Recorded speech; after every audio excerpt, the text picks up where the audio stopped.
بعض الصداقة منها رفعت الراس، بعض الصداقة منها رفعت الراس، وبعضها ما منها إلا الحسافة. صاحب يعلي صاحبه دون مقياس، وآخر يوطي صاحبه للقرابة. ما تستويش الناس، لا تستويش الناس، فالناس أجناس، والكل عرفه ذي حد اختلافه.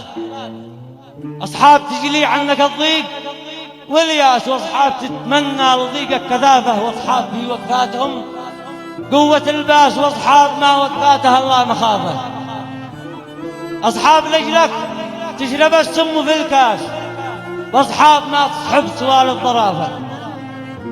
وأصحاب تتجفى القلك والإفلاس، ويجيد يروي صاحبه في جفافه. بعض استحق بالقول والفعل فراس، والبعض قبني كم بوسطه سخافة، والبعض عايش منحصر بين الأقواس، ولا اتضح له باطنه من حوافه. الفرق واضح بين ذله ونوماس، كالفرق بين الجهل هو والثقافة. الفرق واضح بين ذله ونوماس، كالفرق بين الجهل هو والثقافة. فاختر صديقك وافحصه واعرف الناس، لا يجذبك حب أكثر من غلافه، لا يجذبك حب أكثر من غلافه. سلامتكم.